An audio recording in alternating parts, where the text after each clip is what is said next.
In this episode, Neuroception, the unconscious mechanism that detects cues of safety and danger and shifts your autonomic state without your awareness, but affects absolutely everything you experience.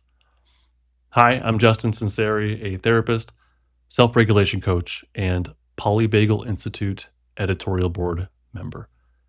You are listening to Stuck Not Broken, Book 1, Trauma and the Polyvagal Paradigm. If you're just joining in, welcome, first off. But second, this is an audiobook and it's meant to be listened to after the previous ones. So head back on over to the beginning if you're brand new to this material. If you've been listening, I sincerely hope that you're benefiting from the audiobook. You can purchase the written version, which has numerous journal reflections and primary source citations through the link in the description. It's available in all formats. Neuroception. You understand the autonomic nervous system and its three basic states based on the previous episodes. So, how does one access these states? What is the mechanism of action here? Dr. Stephen Porges coined the term neuroception to describe the unconscious process of detecting cues of safety or danger from the external and the internal environment. I've seen others call this the body's threat detection system or compare it to Spider-Man's superhuman spider sense. These are helpful but incomplete. Neuroception does not detect only danger, it also detects safety. External information from the environment passes through our five senses and then reaches very primitive parts of the brainstem outside of our conscious awareness. The brainstem makes the neuroceptive decision to shift autonomic state up or down the polyvagal ladder. Ideally, the brainstem shifts to the appropriate autonomic nervous system state and meets the survival needs in the context of the moment. Neuroception has nothing to do with choice. It has everything to do with predetermined neurobiological responses to safety or danger. Evolution encoded these responses into our DNA, generation after generation. The encoding helped our evolutionary ancestors survive long enough to pass on what helped them to autonomically survive to the next generation. But neuroception also occurs internally. Your body sends signals to your brainstem, which processes them and adjusts your state just like to the external environment. But neuroception also occurs internally. Your body sends signals to your brainstem, which processes them and adjusts your autonomic state. For example, if you're too hungry, you shift into a fight state and you become hangry. Neuroceptive keys. Each autonomic state restricts or enables the options of our different experiential domains, our behaviors, our sensations, our impulses, our emotions, and even our cognitions, our thinking. In essence, the possibilities of these domains are controlled by each state. For example, the biology of the safety state unlocks access to behaviors linked to social engagement, like gentle eye contact and a rich prosodic vocal range. You can't use these behaviors from flight, fight, or shutdown, at least not in a genuine way. I think some people can fake it pretty well. As one's active state descends the polyvagal ladder, the individual loses access to the experience that are higher up the ladder. When you enter the flight state, you lose the feelings of hope and joy that come from the safety state. When you enter shutdown, you lose the impulse to aggressively enforce boundaries that come from the fight state. Imagine a wide-eyed young boy running from a dog. Is this young boy capable of smiling and social engagement while fleeing? Of course not. Is it because he hasn't chosen to socially engage? No. Those behaviors are simply not accessible while he's in flight. He dropped down the polyvagal ladder and is in a sympathetic survival mode. His body's potential is entirely skewed towards survival through flight, through mobilized evasion. His polyvagal state, flight, dictates the limits of his experiences in behavior and emotions and cognitions and impulses. Even within the same context, your state can limit or expand your experience and behavior. If you're playing chess in your safety state, you'll be patient and you'll think clearly. If you're playing chess from flight, you'll feel nervous and catastrophize a potential loss in your mind. If you're playing from shutdown, well, you may not have even shown up. You lack motivation to try, since in your brain at least, you think you'll lose anyway. Shifts down the polyvagal ladder are temporary. When the boy successfully escapes the dog and returns home, his autonomic nervous system will return to its safety state. He'll go to his mom and get a reassuring hug as she soothes him with her voice. He'll tell her the story, share a smile with her, and perhaps even laugh about the situation. He enters flight when he needs to, mobilizes, then returns to his safety state when in a safe environment and with a safe other. Although defensive states are temporary, it is possible to get stuck in them. We will discuss this more in section 3. Neuroceptive predictability. Some interpersonal cues are more predictive than others in providing a neuroception of safety or danger, though this can vary significantly across individuals, of course. For example, safety, vocal prosody, which is the musical quality of voice, gentle touch, face-to-face interaction, gentle eye contact, the use of facial muscles, especially the upper face. These can typically all indicate safety. Danger. Examples are harsh tone of voice, like too low or too high, monotone voice, wide eyes, flat affect, or encroaching on space, getting too close to people. Those can typically, predictably, be neurocepted as cues of danger, though, of course, lots of variation. We take in others' behaviors through our senses. These behaviors will trigger responses of safety or danger, basically.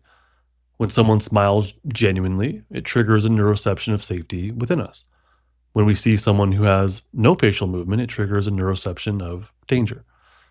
Other sensory inputs that don't involve people are also likely to trigger feelings of safety or danger, like environmental cues, such as the feel of a gentle breeze, the colors of a sunset, or the sound of waves crashing on the shore. These will likely trigger safety. Other things will likely trigger defense, like loud, booming bass sounds or the prick of a thorn. We don't choose how we feel about these, nor do we decide how we neurocept them. We simply take in the external stimuli through our senses. Then that stimuli gets filtered through our brainstem, shifting our autonomic nervous system state accordingly. This discussion of the unconscious nature of neuroception may lead to a harsh mechanical view of ourselves. We're obviously not machines. We aren't computers running code. But in a way, we kind of are.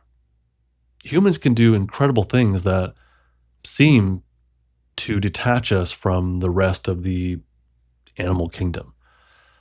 We make tools that help us make other tools.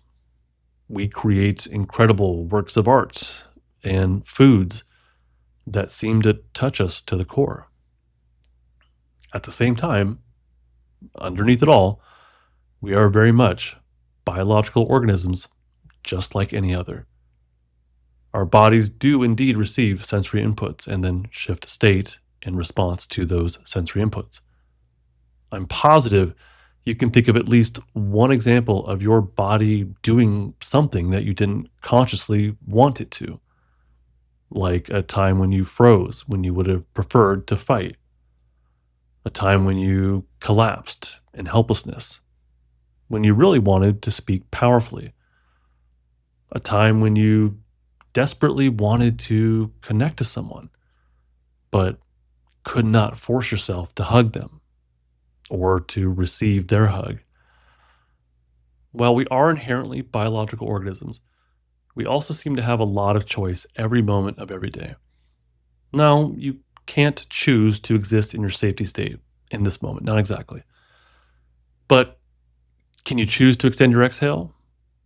Can you choose to cut open a lime and mindfully smell it? Can you choose to step outside your home and feel the sunlight? It seems like we can generally choose within every small moment of the present. Those choices add up and help us access more safety. Yes, we are organisms, and our state limits our experiences. But we can influence our state to become more experientially expansive.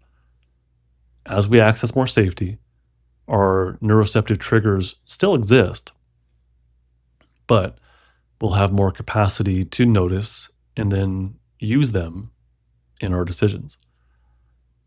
Noticing neuroceptions. Let's do a quick experiment using your imagination. I'll share a story, and all you need to do is fill in the blanks. Notice what internal shifts are happening within you throughout the story. It might be difficult, but do your best to identify any subtle emotions or sensations that come up in your body. You're walking down a sidewalk after having gotten off work. It's dark outside as you make your way to your car, about a block away. You can hear the dull hum of traffic in the distance. As you walk, you think about the day's events, particularly the stressful ones. You look down as you walk, remembering what someone said that upset you. Your thoughts focus on the memory, wondering why that person talked to you that way, what you should have done differently, and so on. You feel blank. As you think, you lose connection to the sounds of the environment, including the footsteps behind you. When you do notice the footsteps, you feel blank. Your body feels the impulse to blank. You may have felt minor autonomic shifts within you as you imagined the scenario unfolding. You may have shifted into defensive activation, accompanied by a slight impulse to run or to use aggression toward the potential danger. Or perhaps you tensed, your gut twisting, feeling immobile with a tinge of fear. Or maybe you just felt uneasy because you didn't know where I was going to take you in the story. You can notice neuroceptions as they happen, or even afterward when you're reflecting back. That's a lot more common. We look back and recognize these neuroceptive shifts in our autonomic state. After the fact, we can see when these shifts happen, identifying what state we were in and which one we shifted to. We may also notice the environmental stimuli that triggered the state shift, but commonly we don't.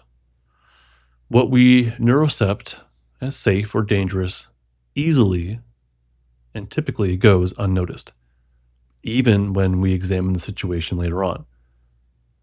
There could be otherwise benign aspects of the environment that mean something to a particular individual, and they don't realize that they are cues of danger. Got to pay attention. I was working with a student, on identifying what fidget might help her to discharge some stuck defensive energy. More on this in Stuck Not Broken, Book 3. I offered her a green rubber ring with spikes all around it. She declined with a forceful shake of her head, but offered no explanation. She explained later on in the session that the color green causes her to feel nauseous. Green being the color of her father's deceased body the last time she saw him. Green has no inherent meaning or value by itself. It's just a color. Honestly, it's probably more likely a neuroception of safety for most people, given the greens in nature. But for this person, the color green had meaning, not primarily a cognitive meaning, but more of a visceral, a body-based one. She felt the bottom-up activation during the session, a defensive neuroception that she experienced as nausea. Neuroception has some generally predictable elements. However, neuroceptive triggers and autonomic shifts vary from person to person. Traumatized individuals may show the greatest variance, as I'll discuss more in section 3. You may have your own version of green, something that triggers defensive activation for you, but not really for anybody else. Maybe a specific place or object, maybe a scent, a sound, or a texture. Healthy neuroception. Healthy neuroception means functional, based on external and internal survival needs for the organism in the present moment. Healthy does not refer to good. Healthy does not carry judgment either. Healthy refers to being biologically optimal for maintaining ideal body functioning and responding to contextual danger. Personally, I think functional neuroception might be a better phrase. Through healthy neuroception or functional neuroception, the body detects and shifts to the appropriate state based on contextual needs. The body uses social behavior in a safe environment with safe people, and it does not use defenses like running or fleeing unless it's in a dangerous environment. The individual with healthy neuroception accurately detects safety cues and then climbs to the top of their polyvagal ladder, or they maintain access to it. This individual might be a student who goes to a safe school, lives in a safe home, and can sit in class, interact with others appropriately, and learn. The student neurocepts safety in their life contexts, and their behaviors follow. This same student can also access their defensive states when necessary, like when actual environmental danger cues trigger defense. They will feel mobilization, flight-fight mobilization, if they hear a loud, booming sound in the distance. At that moment, their body will access flight activation.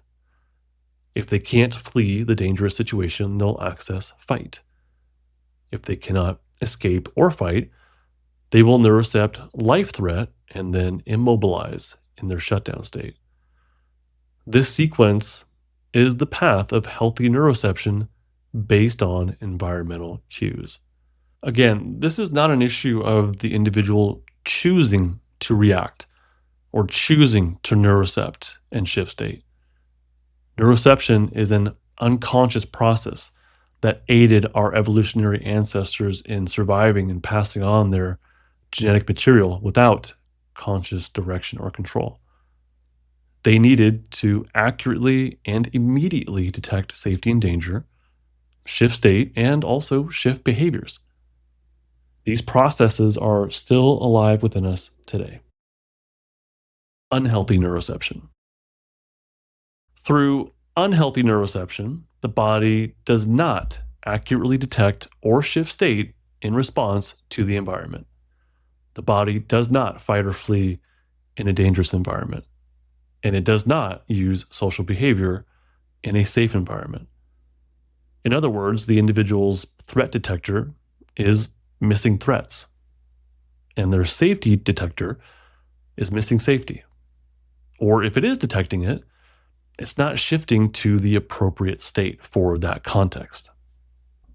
Unhealthy neuroception may be why some traumatized individuals continually repeat the same harmful decisions, and even why trauma passes from one generation to the next. They don't recognize danger in others and don't respond appropriately.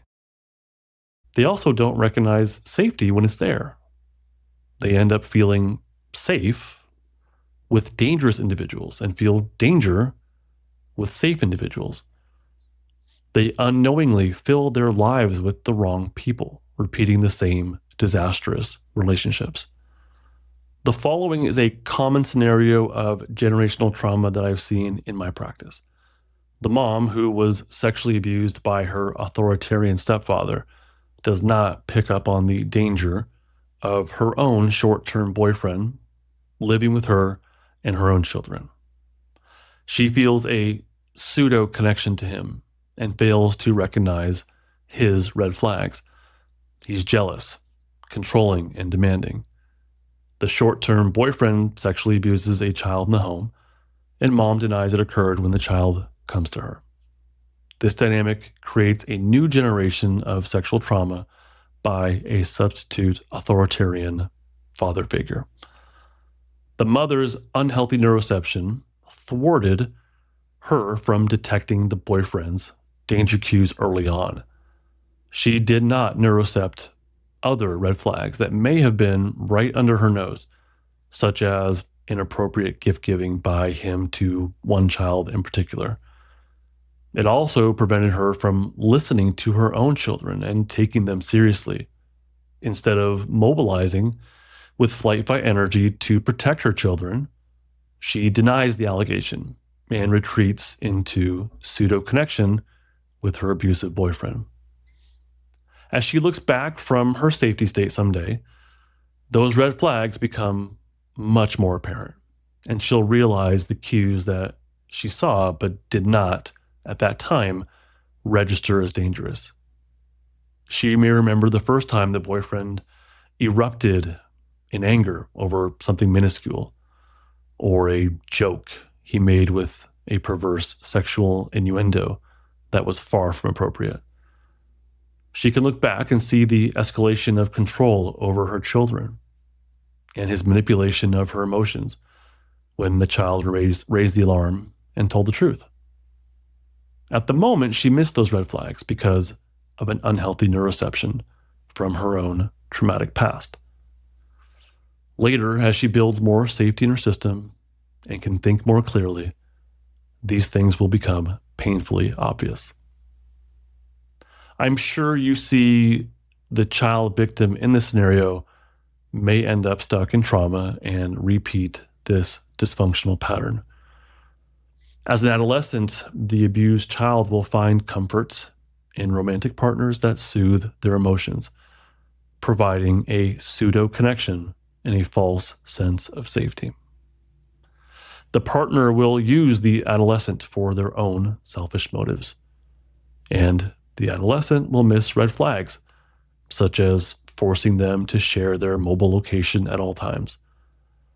As the adolescent enters adulthood, the same patterns solidify. They will consistently seek connection with others and find it in the wrong people. Their unhealthy neuroception will keep them from using their own flight-fight inner power, preventing them from forming real and safe, loving connections with trustworthy individuals and partners as well. I have worked with kids, adolescents, adults, families, and sadly have seen this scenario unfold many times. I've seen it at every stage through the various age groups that I've worked with. Maybe not exactly like this, but some variation of this general story. Of course, this does not have to be a predetermined outcome for anybody, and steps can be taken to prevent this potential from becoming a reality. If you identify with this story, or your own version of the story, I hope the self-regulation system helps you break the generational cycle. Please seek out a professional if needed. That's Neuroception. Next time, as we continue Stuck Not Broken, Book 1, Story Follows State. Why do you think the way that you do. Thank you for listening.